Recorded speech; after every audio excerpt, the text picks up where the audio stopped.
Reports have come out indicating the Toronto Raptors are picking up Bruce Brown's option worth over $20 million for next season. And this has serious implications in the Raptors' ability to bring back specific free agents for next year and play around in the trade market ahead of the NBA draft during the offseason, or heck, going into next season. So lots of stuff to discuss about this decision by Masai Ujiri and the Raptors front office to pick up the big money on Bruce Brown's team option. So lots of stuff to sink our teeth into, but before we do, folks, you guys have been crushing it, hitting the like button. Just want to say thank you for all the likes we can get on the vids. If you're enjoying the daily Toronto Raptors coverage, make sure to keep liking the vids. It helps me out a ton, and love delivering the content to you. But let's dive into all the news, because we have a report that gave some insight into Bruce Brown's situation. Essentially, the Toronto Raptors have several offseason items ahead, including figuring out how much restricted free agent Immanuel Quickley will command out there on the market, whether to pick up Bruce Brown's $23 million team option or not, and whether to retain Trent Jr. in free agency. Well, the Toronto Raptors are expected to exercise the $23 million team option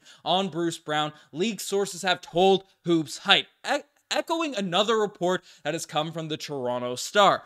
Doing so will make Brown a noteworthy trade chip in the final year of his contract for a contending playoff caliber team that teams are going to monitor. So, multiple reports have come out now. We've discussed the report from the Toronto Star already on this channel, but basically, the team option that the Raptors have right now on Bruce Brown's contract, they're going to pick that up. And while looking at the money, and we can see it there now, the details, $23 million cap hit for the Toronto Raptors next season, for a guy that underwhelmed a lot of Toronto Raptors fans since he's come onto the team, this does make a ton of sense for the Toronto Raptors to not let him walk for nothing in free agency, even with everything said regarding his stats. I mean, we can look at his stats, 11 points per game last season, 4 rebounds, 3 assists.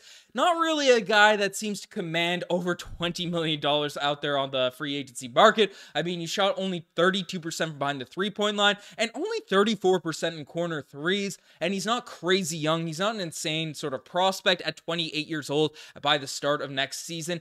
And, you know, not a 3-and-D guy in the sense that he was clamping people down left, right, and center last season. I mean, under a steal and a block per game.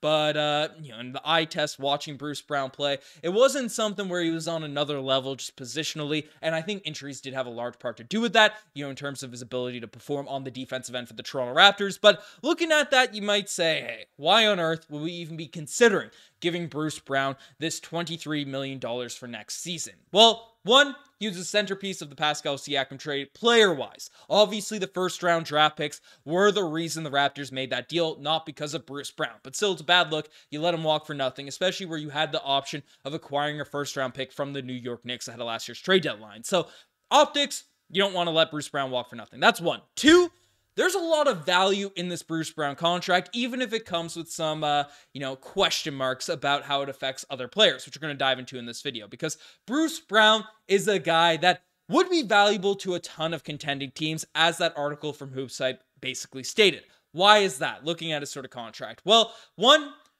cap flexibility, because he is on an expiring contract. Bruce Brown, even though it's a ton of money for this upcoming year, you can take in his salary as a guy that is good at basketball, that can fit around a championship winning team. I mean, we saw it a couple seasons ago, what he was able to do to take the Denver Nuggets over to the next level. I mean, he's a proven championship caliber player, role player. I mean, a guy that can come in and play minutes in big spots for your contending team. So you get him for 1 year, and then you could also send out some long-term money, give up the Andrew Wiggins-esque contracts where they're making $20 million, not just for next season, but for the season after that and the season after that, you know, because these good teams are usually in insane cap hits. They usually have a lot of money in their docket. And then if you're not familiar with the NBA cap situation, the more years you're actually in the luxury tax, so you're paying your team tons of money, that's when you have to pay insane sort of luxury fees and taxes in terms of being in the repeater tax and stuff. So a team, again, like the Golden State Warriors, I made a video, that's why the Wiggins comparison's being brought up here in this vid.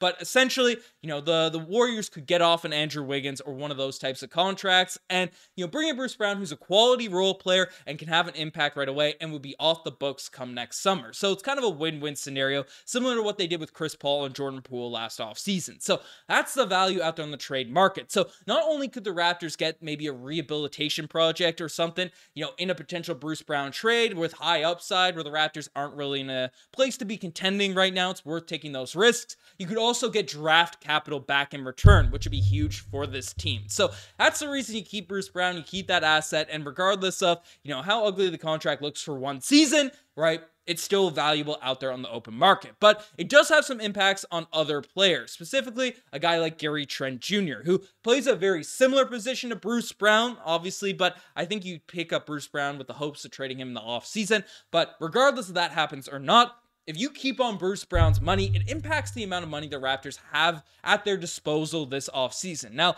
we have a ton of cap flexibility, so we would be able to bring back a Trent Jr., who is a guy that I know a lot of Raptors fans want to see back on the team. 14 points per game last season, 3 rebounds, 2 assists. He never took the leap a lot of Raptors fans were hoping for. I mean, there were a lot of people calling for him to be the next Bradley Beal, bucket getter, scorer for this Raptors team, but he did take a step up. He leveled up in terms of his spot-up three-point shooting last year. Still only 38% from the corners, but he doesn't take a lot of those shots from that area. Most of his shots are from above the break threes. 53% of his shots are from behind the three-point line, and he makes 39% of them. Again, is he an elite finisher around the basket? He has that floater in his game, so he's not horrible by any stretch of the imagination, but really he is a spot-up jump shooter at this point in his career. Makes a few of those middies, those pulls, things like that, but overall, you're just getting a three-point sniper in Trent Jr. that on any given night could look like clamps, could look like an elite defender, but that's on any given night. On any given night, you can get the exact opposite. So Trent Jr., regardless of him not taking that step up, in fact, regressing last season besides his spot-up three-point shooting, he is a guy that is still valuable for the Toronto Raptors and still, again, pretty young. I mean, how old is he? He's 25 years old going into next year. So still a dude that I think a lot of Raptors fans, myself included, would love to see back on the Toronto Raptors for next season. But Bruce Brown's money, whether he's actually on the books or not, does impact the ability to sort of keep Trent Jr. around, and it is something that should be factored in. So that's one thing to sort of discuss and look at regarding a Bruce Brown contract extension, how it affects, Trent Jr., whether he's traded at the NBA draft or not. Because this is the thing, regardless of you want Bruce Brown on the team or not next season, because he's a questionable fit, especially if Gary's back. I mean, we have RJ, we have Gradey Dick, and we have Trent Jr., 3 guys that are younger with higher upside that play that shooting guard position, not to mention, a JFL or any players we potentially draft in this year's NBA draft. So there's all those things to factor in, and, whatever, right? Should Bruce Brown be back or not? I don't know. I think everyone would hope he's traded ahead of the NBA draft, so more flexibility to figure out what's going on. But even still, if you're making one of those deals, money is coming back in a Bruce Brown trade. That's the point of whatever's going on. I mean, there's some interesting options the Raptors could look at in terms of players out there for a Bruce Brown deal. I mean, we can make this bigger. Essentially, the guys that are out there. I mean, a Kyle Kuzma is in the salary range of Bruce Brown. His deal matching, whether Kuzma's coming to the Raptors or a player going out on the other end. The Raptors taking back different salary, right? Jalen McDaniels will be huge. A lot of these guys are kind of unrealistic. Malcolm Brogdon can be an interesting backup point guard for this squad. Lonzo Ball will be a crazy risk, but would be interesting. I know the Atlanta Hawks are going to be overhauling their roster this offseason, it seems like. So DeAndre Hunter might be a guy that's gettable, right? Jared Allen would be a dream pickup. Marcus Smart, I know a lot of Raptors fans would be interested in him. And Jalen Brunson would be the absolute dream. That's no world that's occurring. But Terry Rozier, Draymond Green, Aaron Gordon, these are all the guys that are kind of at Bruce Brown's contract level. And, interesting pieces. Maybe the Raptors could toy and stuff. I won't dive into the trade machine too much right now. But basically, regardless, you can see the level of contracts that are out there. If, a deal is to be made, right? That money's still coming back to the Toronto Raptors, which would eat into the Raptors' ability to bring back Gary. So that's something you can factor in. And then there's the legitimate possibility that Bruce Brown is back on this team. And we saw a couple cryptic messages from Bruce Brown about 2-3 weeks ago now at this point, where he essentially responded to a Raptors fan's trash on his game saying, don't worry, they'll see, he'll prove Raptors fans wrong with his ability to play. That's what this tweet was in the context about for Bruce Brown. And he also made a message on Instagram story saying, I'm going to be honest, I miss getting Tim Hortons every morning. That's from Bruce Brown himself as well. So maybe that's his subtle side to say, hey, it might not be a shock if I'm back on this team. So lots of stuff to sort of piece together regarding Bruce Brown's future. But now we do know, at least from multiple reports, unless these reports are lying, because it hasn't officially happened just yet, that Bruce Brown contract is getting picked up, so at least we'll get something from those assets. But let me know what you guys think in the comment section down below about this Bruce Brown news. You guys are the best to make this far. Subscribe to the channel if you guys haven't already. I'm signing out. Cheers.